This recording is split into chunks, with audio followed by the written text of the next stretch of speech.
नमस्कार। रूस, चीन और ईरान के बीच बढ़ती नजदीकियों ने वैश्विक राजनीति में नई हलचल पैदा कर दी। इन तीनों देशों के साथ ब्रिक्स समूह के कई अन्य देशों की एकजुटता अब सिर्फ आर्थिक मंच तक सीमित नहीं दिख रही, बल्कि रणनीतिक और सैन्य स्तर पर भी इसके संकेत मिलने लगे हैं। हाल के दिनों में समुद्री इलाकों में हुए संयुक्त नौसैनिक अभ्यासों ने ये सवाल खड़ा कर दिया कि क्या यह केवल सुरक्षा सहयोग है या फिर किसी बड़ी जंग की तैयारी की ओर इशारा करता है। जानकारी के मुताबिक रूस, चीन और ईरान की नौसेनाओं ने एक साथ समुद्री अभ्यास किया, जिसमें समुद्री मार्गों की सुरक्षा, संयुक्त ऑपरेशन और आपसी तालमेल पर जोर दिया गया।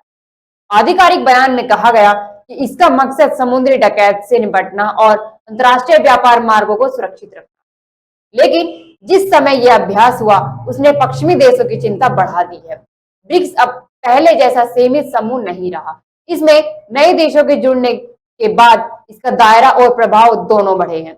ईरान के ब्रिक्स से जुड़ने के बाद पहली बार वह इस तरह खुले तौर पर रूस और चीन के साथ रणनीतिक मोर्चे पर खड़ा दिखाई दे रहा है। विश्लेषकों का मानना है कि यह गठजोड़ पश्चिमी देशों, खासकर अमेरिका के दबाव और प्रतिबंधों के जवाब में मजबूत हो रहा है। रूस और चीन पहले से ही एक दूसरे के करीबी रणनीतिक साझेदार हैं। यूक्रेन युद्ध के बाद रूस पर लगे प्रतिबंधों ने उसे चीन और ईरान जैसे देशों के और करीब ला दिया है। वहीं ईरान लंबे समय से अमेरिकी प्रतिबंधों का सामना कर रहा है और अब वह खुले तौर पर ऐसे देशों के साथ खड़ा हो रहा है जो पश्चिमी वर्चस्व को चुनौती दे रहा है। विशेषज्ञों का मानना है कि समुद्र में हो रहे ये अभ्यास सीधे तौर पर जंग की तैयारी नहीं कहे जा सकते, लेकिन यह एक संदेश साफ जरूर है कि यह संदेश दुनिया अब एक ध्रुवीय नहीं रही और कई देश मिलकर एक वैकल्पिक शक्ति केंद्र बनाने की दिशा में आगे बढ़ रहे हैं, खासकर उन समुद्री इलाकों में जहां अब तक अमेरिका और उसके सहयोगियों का दबदबा माना जाता रहा है।